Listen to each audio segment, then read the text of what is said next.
because we have been confronted with, the world has been confronted with one crisis after the other.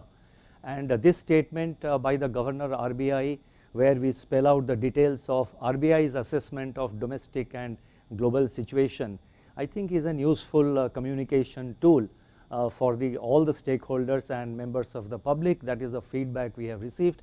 Thank you for all your patience and cooperation in listening to our communication.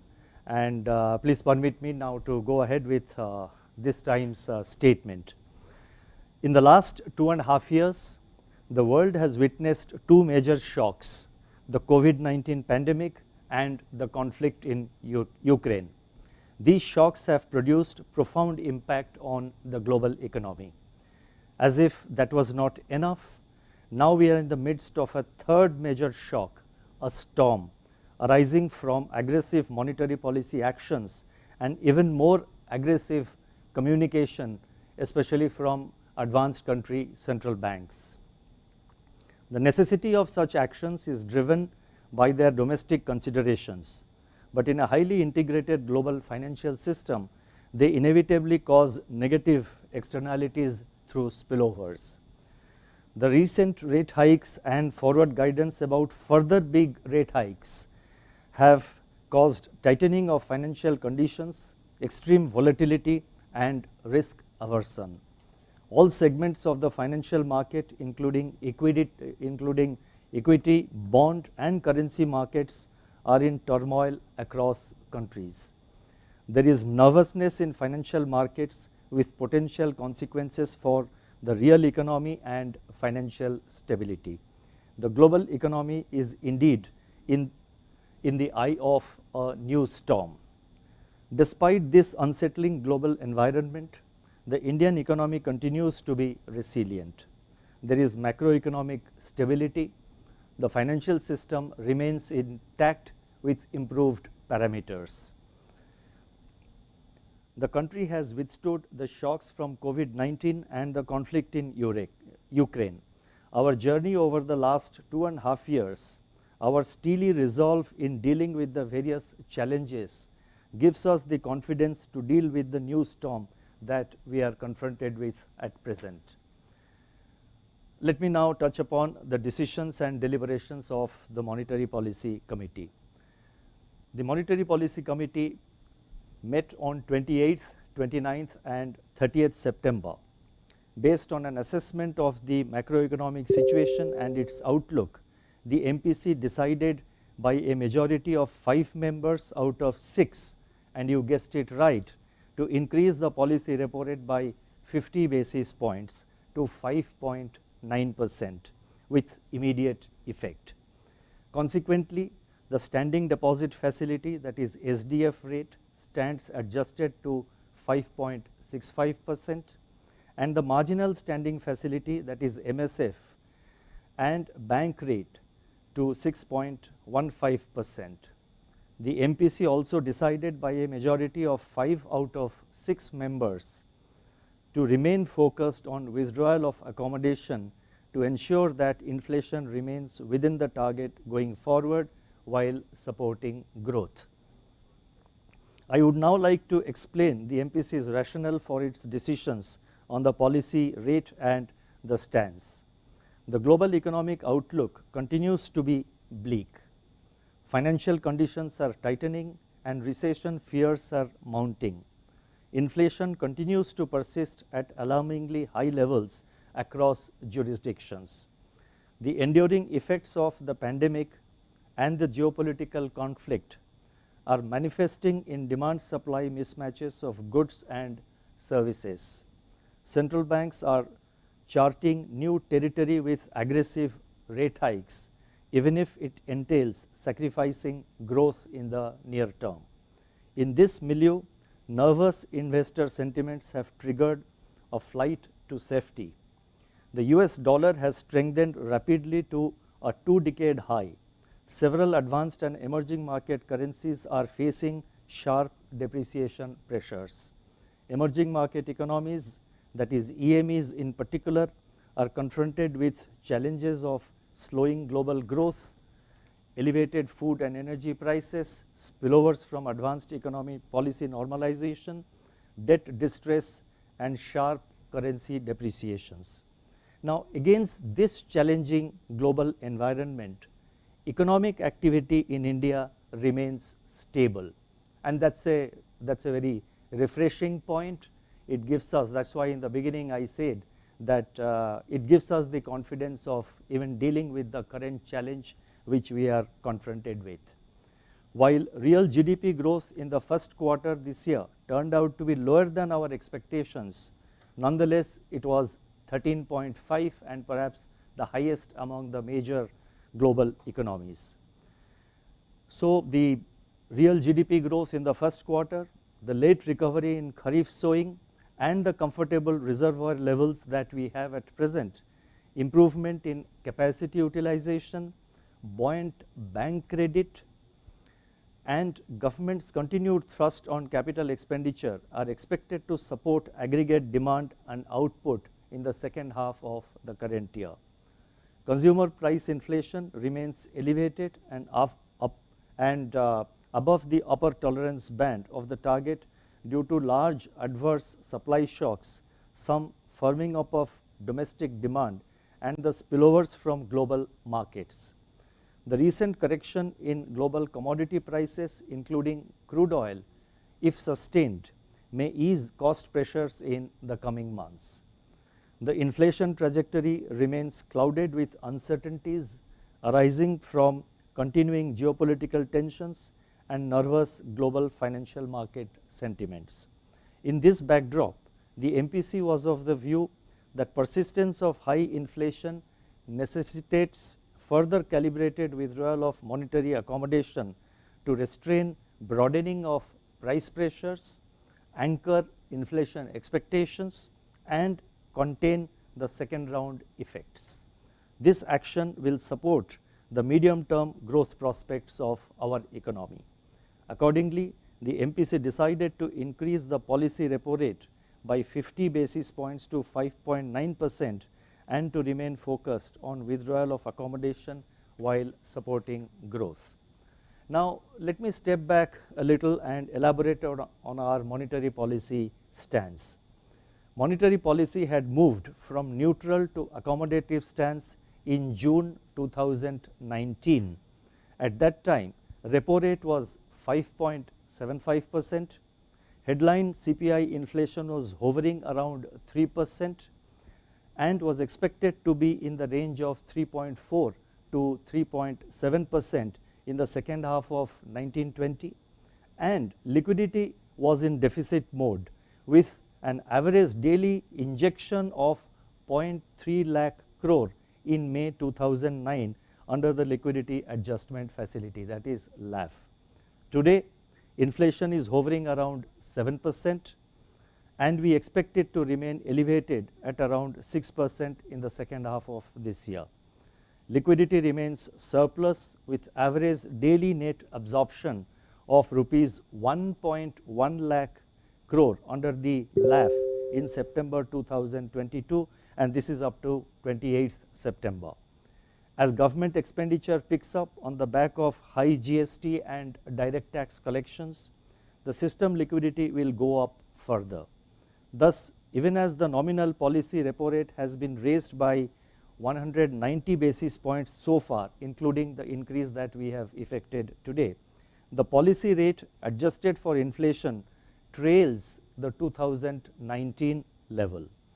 The overall monetary and liquidity conditions therefore still remain accommodative, and hence the MPC decided to remain focused on withdrawal of accommodation. I would now like to provide our assessment of growth and inflation, and first let me take up growth. Real GDP grew by 13.5% year on year in the first quarter of this year, this financial year, that is 2022-23. Now this surpassed the pre-pandemic level by 3.8%. This was led by robust growth in private consumption and investment demand. High frequency data for the second quarter indicate that economic activity remains resilient. Private consumption has been holding up. There is sustained revival in urban demand, which should get a further impetus from the unfettered celebration of upcoming festivals after 2.5 years of living with the COVID-19 pandemic. Rural demand is also gaining gradually. Investment demand is picking up and is evident from the robust growth of domestic production and import of capital goods in July and August. Bank credit has grown at an accelerated pace of 16.2% year on year as on September 9th, as against 6.7% during the corresponding period of last year. Total flow of financial resources from banks and non-banks to the commercial sector has improved significantly to rupees 9.3 lakh crore in this financial year so far, that is up to September 9th, from 1.7 lakh crore in the corresponding period of last year. So this year the flow of commercial resources is 9.3 lakh crore compared to last year figure of 1.7 lakh crore for the same period. According to the RBI survey, seasonally adjusted capacity utilization of the manufacturing sector improved from 73% in the fourth quarter of 21-22 to 74.3% in the first quarter of 22-23, and this is in fact the highest level in 3 years. Last time I had given that the decline, I had given the unadjusted capacity utilization which had improved. That's what I had stated in the last monetary policy meeting, but I think it's always better that and that reflected the seasonal pattern. So therefore I think it is always better to look at the seasonally adjusted figures, and that is what I have attempted to provide today. Non-oil, non-gold imports remained resilient, indicating sustained revival in domestic demand. Merchandise exports growth, however, faced headwinds from unsettled external environment. In the supply side, the agricultural sector remains resilient. The monsoon rainfall was 7% above the long period average as on 29th September. Kharif sowing was 1.7% above the normal sown area as on 23rd September. The production of Kharif food grains as per the first advance estimate is only 0.4% below the first advanced estimate of last year. The reservoir levels are at 87% of the full capacity on 29 September as against the decadal average of 77%. This augurs well for the ensuing Rabi crop. Now we decided to provide all these numbers so that there is clear communication about where exactly we stand in the agricultural front. Industrial activity, as reflected in the growth of index of industrial production, slipped to 2.4% in July. India's manufacturing purchasing managers index, that is PMI, the manufacturing PMI, however, indicates sustained expansion at 5.2 in August. Business sentiment, as reflected in the manufacturing PMI, strengthened with the degree of optimism at its highest in 6 years. Service sector indicators point towards strong growth in July and August. Services PMI rebounded to 57.2 in August from 55.5 in July. Business confidence rose to a 51-month high. So I have first provided where we stand with regard to aggregate demand, where we stand with regard to aggregate supply, and within that I have focused on the agricultural sector, the industry sector, and the services sector indicators. Now looking ahead, all these factors should support aggregate demand and activity. The headwinds from extended geopolitical tensions, tightening global financial conditions, and possible decline in the external component of aggregate demand can pose downside risks to growth. Taking all these factors into consideration, which I have just narrated, real GDP growth for the current financial year 2022-23 is now projected at 7%, with second quarter at 6.3%, third quarter at 4.6%, and the fourth quarter at 4.6%, with risks broadly balanced. The growth in the first quarter of next financial year, that is 23-24, is projected at 7.2%. I would now like to focus on inflation. Global geopolitical developments are weighing heavily on the domestic inflation trajectory. Inflation inched up to 7% in August from 6.7% in July. Acute imported inflation pressures felt at the beginning of the financial year have eased, but remain elevated across food and energy items. Edible oil price pressures are likely to remain contained on improved supply from key producing countries and measures taken by the government. Going forward, there could be some tapering of selling price increases on account of easing supply conditions and softening of industrial metal and crude oil prices. With services activity showing strong rebound and some improvement in pricing power, risks of higher pass-through to input costs, however, do remain. There are also upside risks to food prices. Cereal price pressures is spreading from wheat to rice due to likely lower Kharif paddy production. The lower sowing of Kharif pulses could also cause some pressures. The delayed withdrawal of monsoon and intense rain spells in various regions have already started to impact vegetable prices, especially tomatoes. These risks to food inflation could have an adverse impact on inflation expectations. The Indian basket crude oil price was around 104 barrel in the first half of this year, 22-23, and this is the actual number which has been realized. In the first half of this year, the Indian basket price was, the average was around $104 US dollars per barrel. Going forward, we are now assuming it to be $100 per barrel in the second half of this year. Taking into account these factors, the inflation projection is retained at 6.7% for the current year, with second quarter at 7.1%, third quarter at 6.5%, and fourth quarter at 5.8%, with risks evenly balanced. CPI inflation is projected to further reduce to 5% in the first quarter of next financial year, that is 23-24. The extraordinary global circumstances that caused the heightened inflationary pressures have impacted both advanced economies as well as the emerging market economies. India is, however, better placed than many of these economies. If high inflation is allowed to linger, it invariably triggers second order effects and unsettles expectations. Therefore, monetary policy has to carry forward its calibrated action on policy rates and liquidity conditions consistent with the evolving inflation growth dynamics. It must remain alert and nimble. I would now like to focus on the liquidity and financial market conditions.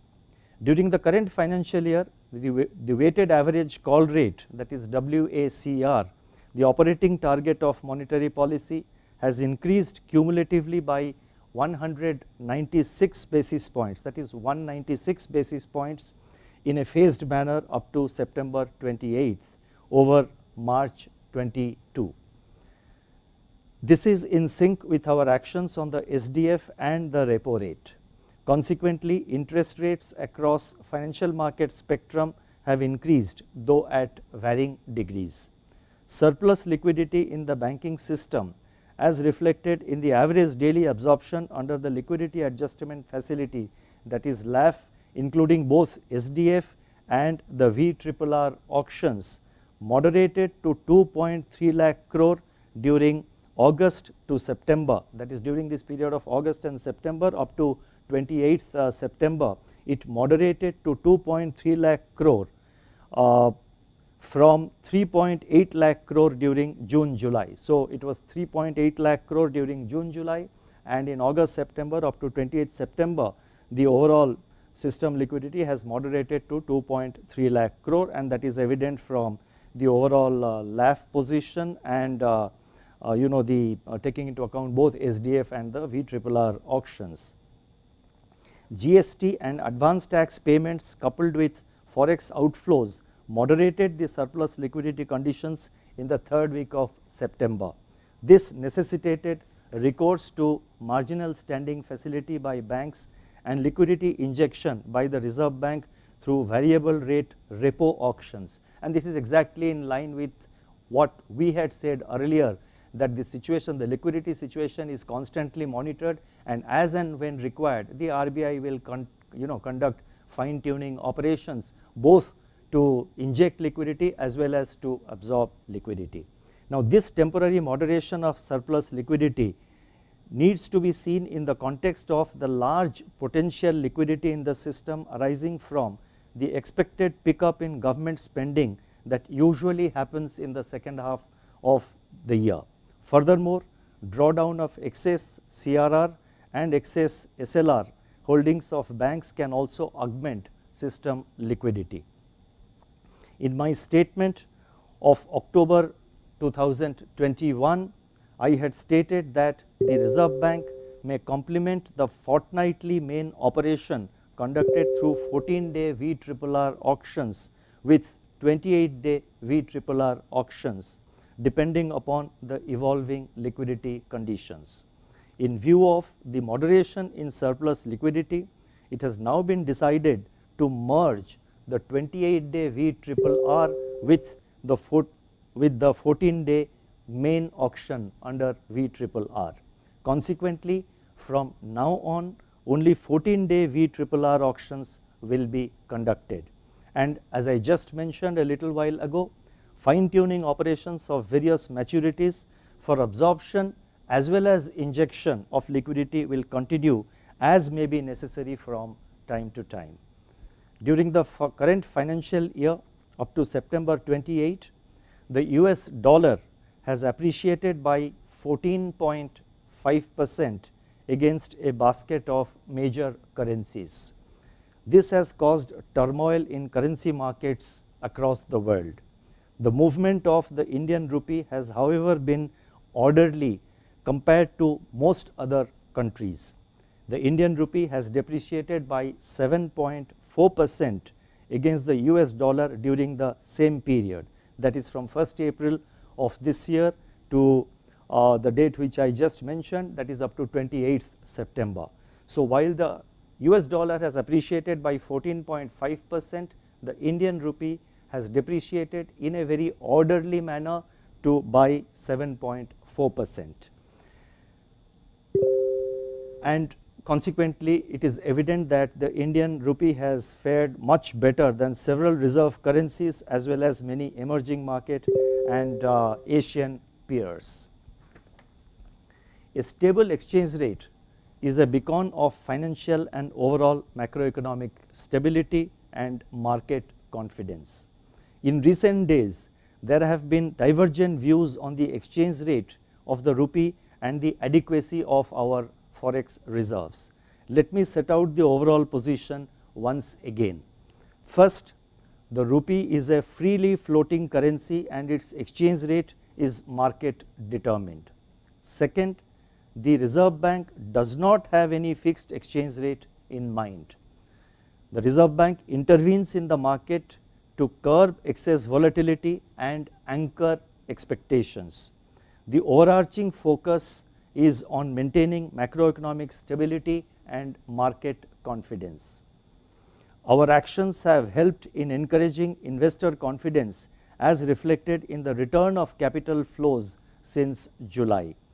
Over the medium term, the primacy of price stability embedded in our flexible inflation targeting framework provides the anchor for exchange rate stability. These are the 2 points which I mentioned. I would now like to mention the third point. Third, our interventions in the forex market are based on continuous assessment of the prevailing and evolving situation from the point of view of the approach which I just explained. The aspect of adequacy of forex reserves is always kept in mind. The umbrella, as I had said earlier, continues to remain strong. During the pandemic, forward guidance gained prominence in Reserve Bank's communication strategy. This was helpful in anchoring market expectations. In a policy tightening cycle, however, it is arduous to provide consistent forward guidance, particularly in a highly uncertain environment. In fact, forward guidance may even destabilize financial markets. Questions are often asked about the peak and terminal rates in a rate hiking cycle or in a rate tightening cycle. Without venturing into any forward guidance which can be hazardous in the present context, I would like to state that our actions will be carefully calibrated to the incoming data and the evolving scenario without being constrained by conventional or any textbook approach to policy making. Let me now focus on the external sector.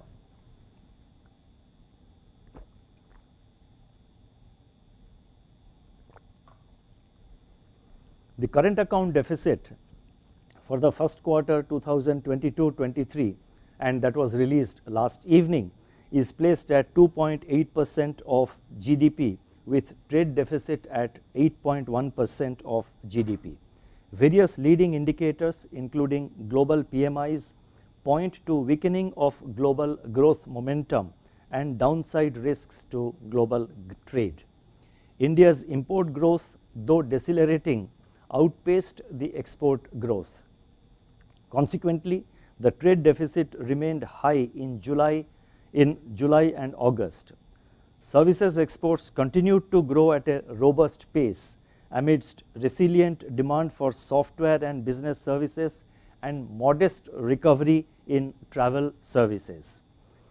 On a balance of payment basis, that is on a BOP basis for which data were released yesterday, exports of services grew at a robust pace of 35.4% year on year during April-June this year. For the same period, remittances rose by 22.6%. The net surplus on exports of services is expected to partly offset the higher trade deficit. So as you can see, both services sectors have grown at a robust pace of 35.4% and remittances have grown by 22.6%, and that is why I am making the statement that the net surplus on exports of services is expected to partly offset the higher trade deficit.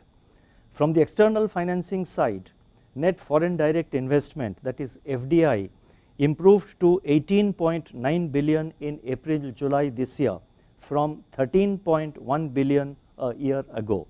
Foreign portfolio investors, that is FPIs, have returned to the domestic market with a net inflow of $7.5 billion during July to September after an outflow for 9 consecutive months. India's foreign exchange reserves now stand at $537.5 billion as on September 23rd, and this compares favorably with most peer economies.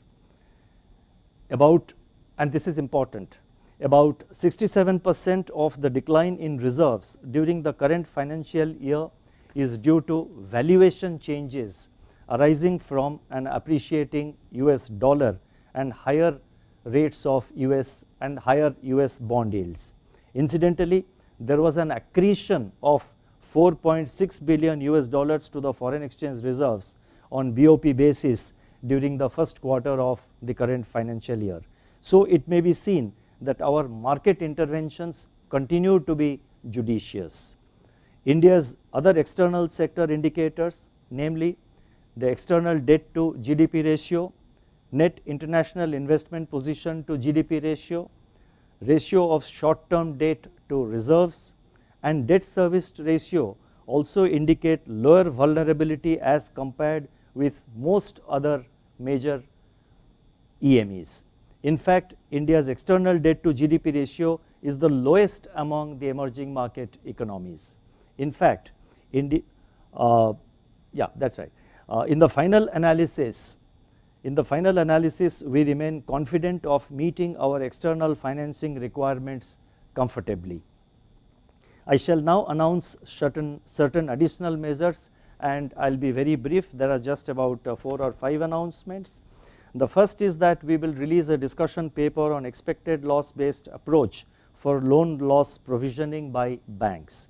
Banks currently follow the incurred loss approach for provisioning of their loan assets, whereby provisions on loan assets are made after the stress has actually materialized.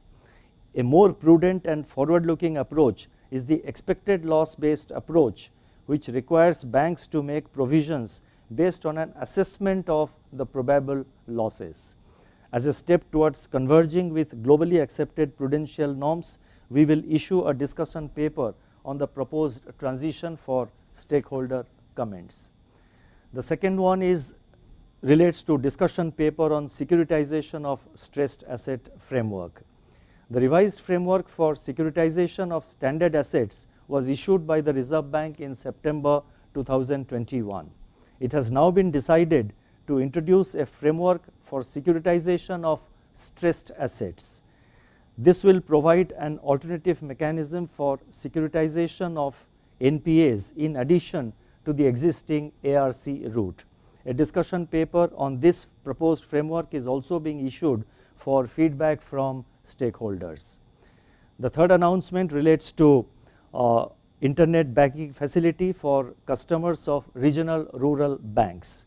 Regional rural banks, that is RRBs, are currently allowed to provide internet banking facility to their customers, subject to fulfillment of certain criteria. Keeping in view the need to promote the spread of digital banking in rural areas, these criteria are being rationalized. The revised guidelines will be issued separately. And the final announcement relates to regulation of offline payment aggregators. Online payment aggregators have been brought under the purview of the Reserve Bank guidelines since March 2020.